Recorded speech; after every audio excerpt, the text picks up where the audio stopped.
After PH stint, Eala sets sights in Abu Dhabi.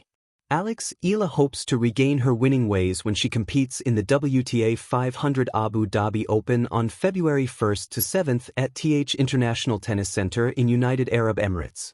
Eala hopes to regain her winning ways when she competes in the WTA 500 Abu Dhabi Open on February 1st to 7th at International Tennis Center in United Arab Emirates. The world number 49 Eala earned a wild-card berth in the main draw, along with Indonesian Janice Tien. They will join fellow Southeast Asian players Lanlana Terurdi and Maninkaya Sawanki. So proud to be in that kind of group of girls who are really lifting up the sport in our region, said Eala. I think the level is really there, said Eala. As you can see, for young women in the Australian Open main draw, this year from Southeast Asia, I think it really creates a really good atmosphere and I think it can do really good things in the sport, she added. The main draw so far has 4 major titleists that include Elena Rybakina, Yelena Ostapenko, Sofia Kenin and Barbara Krejcikova, as well as defending champion Belinda Bencic. Olympic gold medalist Zheng Qinwen, who missed the Australian Open due to recuperating from an elbow injury, is also scheduled to make her return in Abu Dhabi. Eala is coming off a quarterfinals exit at the inaugural WTA 125 Philippine Women's Open after losing to Colombian Camila Osorio, 4-6, 4-6. The Abu Dhabi tournament is Eala's 4th stint in the WTA circuit this year, having playing in the WTA 250 ASBC Cup in New Zealand and the Australian Open before competing in Manila. Meanwhile, Eala advised the public to be more aware and mindful of consuming information in this digital age. She admitted she came across several false reports about her circulating online and acknowledged that the matter was beyond her control. Among which was a post that involved a veteran journalist allegedly insulting Eala during an evening news program. That's not really under my control. I don't have power over what other people post, said Eala. I am aware that there have been a lot of fake news articles and it is concerning because I see sometimes they get a lot of likes and it's difficult, she added. In order to lessen the dissemination of baseless claims online, the current WTA number 49 urged the public to think critically about what they watch, hear, or see online. I understand, to kind of tell the difference when you see it online. So I know a lot of people sometimes can get misinformed, Eala said. I guess my take would just be to tell them to just try to find reliable sources of news and just try to listen to the dependable outlets. That's all I can say, she added. After PH stint, Eala sets sights on Abu Dhabi. The Manila air always felt heavier when Eala arrived home.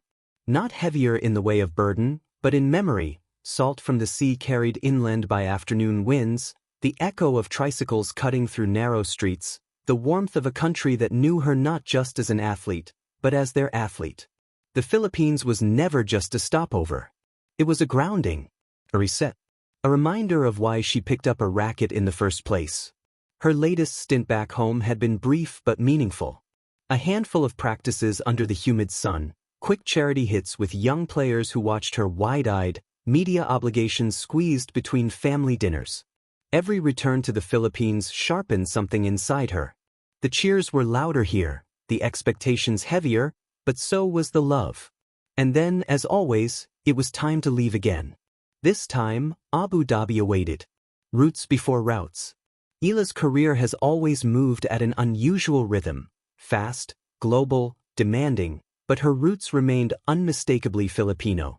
During her PH stint, she trained on courts that didn't pretend to be perfect. The bounce was sometimes uneven, the heat relentless. Yet these were conditions that shaped resilience, not excuses. She spent an afternoon rallying with juniors who mirrored her own beginnings, raw talent mixed with unfiltered hunger. Between drills, she offered advice, not polished speeches, just honest words. Be patient with yourself, she told one young girl gripping a racket too tightly. And don't be afraid to dream big. That sentence followed her long after the practice ended. Because dreaming big was exactly what she was about to do, again. The transition. Leaving Manila for Abu Dhabi was more than a flight across continents. It was a shift in mindset. Abu Dhabi represented precision, controlled environments, hard courts tuned to international standards. The kind of place where margins are slim and preparation is everything. No noise from the streets outside the court. No familiar language floating through the stands. Just the clean, quiet focus of elite competition. For Eala, this transition was deliberate. Her team saw Abu Dhabi as a crucial checkpoint, an opportunity to test her evolving game against a deeper, more physical field. The Middle Eastern leg of the tennis calendar had become increasingly competitive, drawing players hungry to make early season statements. So was she. A game in progress.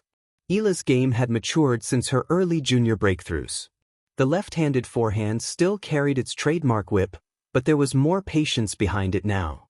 More trust in constructing points. More willingness to absorb pressure rather than rush past it. During her PH stint, coaches noticed subtle changes. Her footwork was sharper. Her serve placement more intentional. Small improvements, invisible to casual eyes, but monumental at the professional level. Abu Dhabi would demand those details. The courts there reward discipline. Long rallies expose impatience. Players who chase quick winners often find themselves chasing losses instead. Eala knew this. She welcomed it. She wasn't chasing spectacle, she was chasing progress. Carrying a nation quietly. There's a particular weight that comes with being a trailblazer. Eala has never worn it loudly. She doesn't announce it. But every match she plays carries the quiet knowledge that she represents a country still carving its place in the global tennis conversation.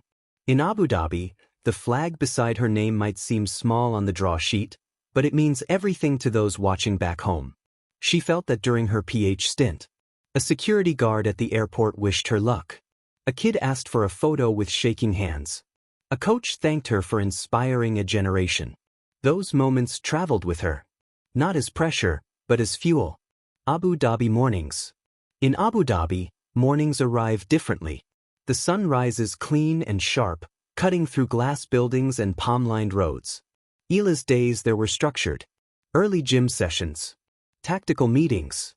Hours on court refining patterns she would need when matches tightened. There was comfort in the routine. Away from distractions, she focused on intention. Every drill had a purpose. Every practice set simulated pressure. She visualized match scenarios, break points, long deuce games, momentum swings. She wasn't just preparing to compete. She was preparing to belong. Beyond the tournament, Abu Dhabi wasn't an endpoint. It was a marker. Win or lose, the experience would feed into a longer journey, one defined not by instant results, but by steady ascent. Eala understood this better than most. Tennis careers are marathons disguised as sprints. Patience separates promise from permanence. Her PH stint reminded her of where she started. Abu Dhabi challenged her with where she was going.